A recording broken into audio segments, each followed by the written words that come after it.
如果你问我，在权力的游戏中，谁是那个被这个世界狠狠地敲打成碎片，仍然活下来的人，那一定是艾莉亚·史塔克。他失去了父亲，失去了家，失去了童年，也失去了作为孩子的资格。他看见正义被嘲笑，善良被践踏。他的世界里的那些规则在一夜之间全部失效。而在这样的世界里，有一种情绪会变得格外的诱人，那就是愤怒。因为愤怒能够让混乱变得清晰，能把世界重新分成该死的人和可以活下去的人，能让一个无力的孩子重新感觉到我似乎还能掌控些什么。欢迎来到心理镜头。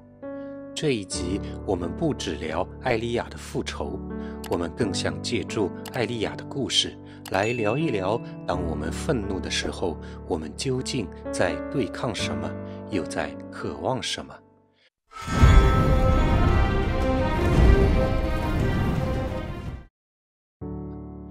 艾莉亚的创伤是从秩序突然消失开始的。她亲眼看见父亲奈德被斩首，那一刻对他来说不只是失去了父亲，而是他第一次意识到，原来这个世界不会因为你是某个谁就保护你。从心理学的角度来看，创伤真正摧毁的是一个人对世界可预测性的信任。当这个世界不再安全，人会本能地产生一种深层次的不安，我随时可能再次失去什么，我随时可能再次变得无能为力，而愤怒正是在这种不安当中诞生的。艾莉亚的世界开始崩塌，但讽刺的是，或许她自己可能都从来没有想过，她生来就是一个破坏秩序的人。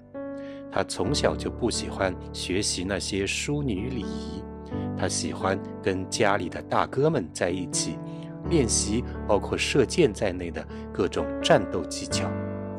当艾莉亚被困在赫伦堡里的时候，她一度差点失去了活下去的希望。当她和同伴们被关在肮脏的围栏里，等待被士兵处死的时候，却被泰温一眼看出是个女孩。当她小心翼翼地在泰温身边等待时机的时候，泰温却带着军队出发，奔赴战场。这是他第一次开始遭遇命运的戏耍。从此以后，他就一直不断地重新拾起新的希望，却又一次次地被现实击倒。在他逃出赫伦堡之后，艾莉亚和猎狗桑铎的旅程是整部剧里最残酷也最真实的一段。这段旅程将艾莉亚内心世界的秩序摧毁得荡然无存。猎狗桑铎最初只是想带着艾莉亚去找史塔克家族换取赎金，但他们在路上却不断地听到史塔克家族的噩耗。桑铎知道史塔克家族集结了军力，艾莉亚的母亲和大哥都在一起，这当然是一个最好的机会。但是当他们在路边听到了士兵们谈论血色婚礼的那一刻，艾莉亚在愤怒的情绪控制之下杀死了那些人。对桑铎来说，他只是失去了一个最佳的换取赎金的机会，但对艾莉亚来说，她的世界再一次轰然倒塌。他们两人再一次从破灭的希望当中奋力拯救自我。当他们努力再来到谷地，来到鹰巢城外的时候，命运又一次无情地击打了他们。他们来晚了一步，谷地的领主因遭到小手指的算计而死，他们重新燃起的希望再一次破灭。在这之后，他们遇到过善良的农夫，那个人愿意收留他们，在寒冷的冬天给他们一口热汤，甚至愿意雇佣他们一起度过这个冬天。但猎狗最后还是给了他致命的一击，并夺走了农夫身上本就不多的钱财。桑铎这么做不是因为残忍，而是因为他知道这个农夫没有足够的能力，而马上就要来临的冬天将会是一个漫长的寒冬，农夫撑不下去。那一刻，艾莉亚第一次真正意识到，这个世界的规则竟是如此的残酷。它不奖励善良，也不惩罚罪恶，它只是遵循着适者生存的自然法则。从心理学的视角来看，这段旅程是一个孩子内心完全崩溃的全部过程。不仅规则不存在，就连希望本身都会害死人。于是他的愤怒开始升级，它不再只是情绪，而变成了一种生存策略。艾莉亚越来越渴望向这个世界复仇，她的死亡名单也越来越长。在夜里，艾莉亚一遍一遍地念出那些名字，那不是诅咒，那是一种自我安抚的仪式。在心理学中，这是一种典型的控制补偿机制。当世界失去了控制，人们会创造一个可控的敌人名单。只要我知道谁该死，这个世界就能够重新变得有边界、有秩序。当他遇到了塔斯岛的布雷尼，他无法信任这个发誓效忠于他妈妈的战士。他远远地躲着，静静看着布雷尼与猎狗桑铎的战斗。他开始相信这个世界自有它的残酷规则，谁能活，谁能死，并不在于他的出身，也不在于到底是善良还是邪恶，更不在于他是男的还是女的。当他面对着奄奄一息的猎狗桑铎的时候，他本可以杀死他，毕竟猎狗这个名字一直都在他长长的死亡名单上，甚至猎狗自己都要求他给一个痛快的。但是艾莉亚却没有动手，她只是转身离开，留下猎狗一个人躺在荒原上。有人说，艾莉亚没有杀死桑铎，是因为她太恨他了。她希望桑铎能够受到足够的惩罚，被慢慢折磨而死。也有人说，艾莉亚此刻其实已经不恨猎狗了。猎狗陪伴了她一段漫长的旅程，教会了艾莉亚这个世界的真实。艾莉亚也慢慢能够体会到猎狗内心深处存在着的一丝善良的本性。其实此时此刻的艾莉亚正处在一个内心成长的分岔路口。她并没有杀死桑铎，正是因为她内心深处的迷茫和不知所措。她也不知道自己该不该痛下杀手。她渴望寻找一个答案，渴望有人能够告诉她这个世界的真相。也正是因为如此，她想起了黑白学院的贾昆。来到黑白学院以后，艾莉亚被要求放弃名字、情绪和身份。她被告知一个女孩没有名字，她被强迫必须学会放弃自己所有的过去。她不再是史塔克，她只是 a girl。 在心理学上，这是最极端的一种应对创伤的方式。如果情绪会让我痛，那我就不再有任何的感受。在现实生活中，确实有人在遭遇巨大的生活打击的时候，会在本应该哭泣的时刻，内心却毫无波澜，平静的好像什么事都没发生一样。生理心理学的研究表明，在遭受巨大创伤的时候，我们的大脑出于对自己的保护，会在神经系统中隔绝掉情感，让人感受不到任何喜悦或是悲伤。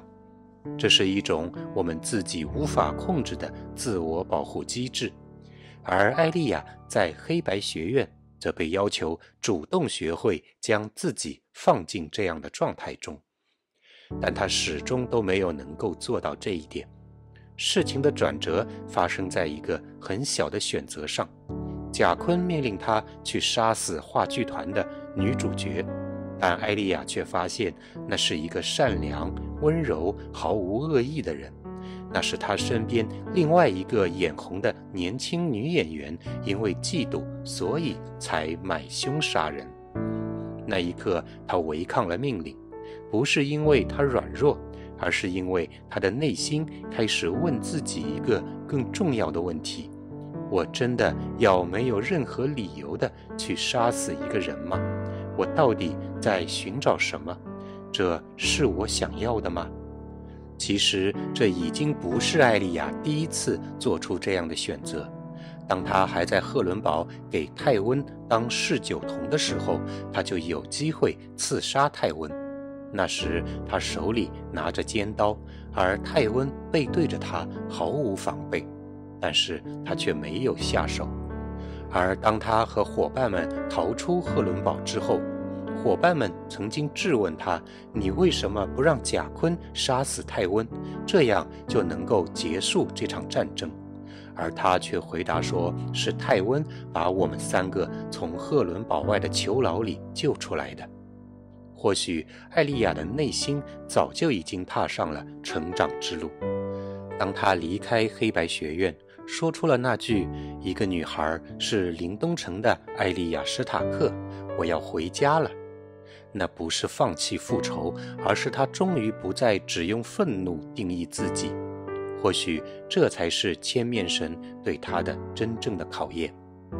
而当他只身来到栾河城杀死老弗雷的时候，那一刻虽然他仍然在复仇，但他却明明白白地说，我叫艾莉亚·史塔克，我想让你知道，你最后看到的东西会是一个史塔克笑着看你死去。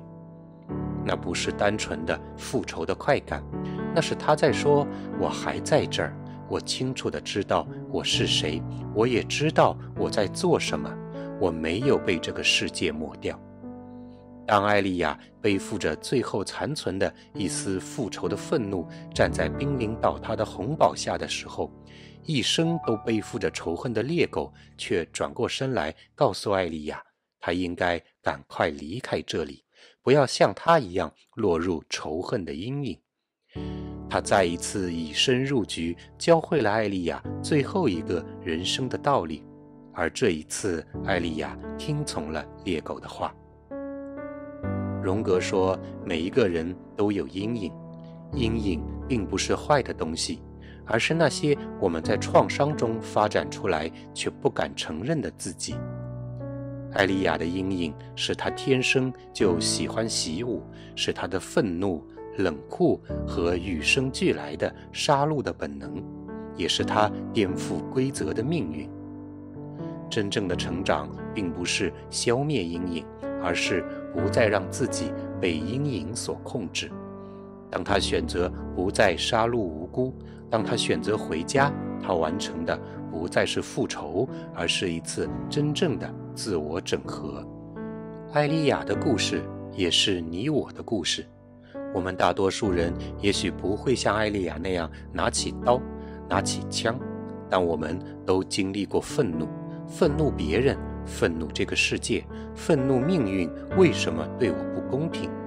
但如果你愿意放慢自己的脚步，朝向自己的内心看一看，你会发现愤怒的背后往往是恐惧，是不安，是对再次失去控制的害怕。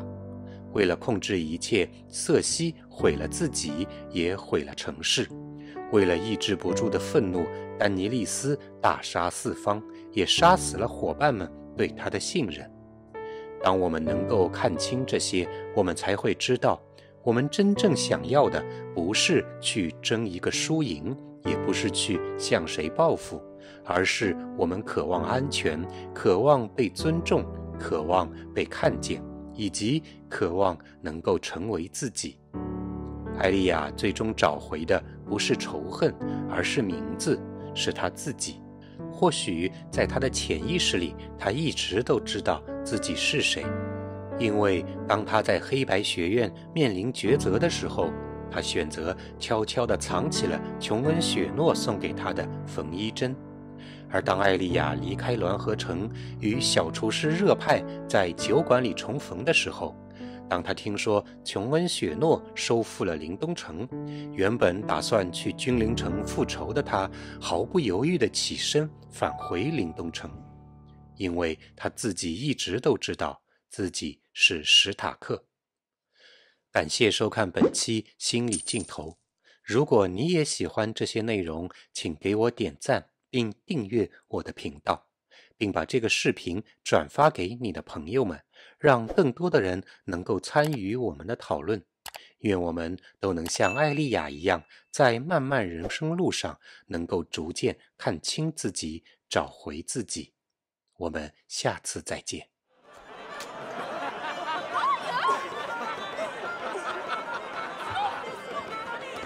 Time for bed.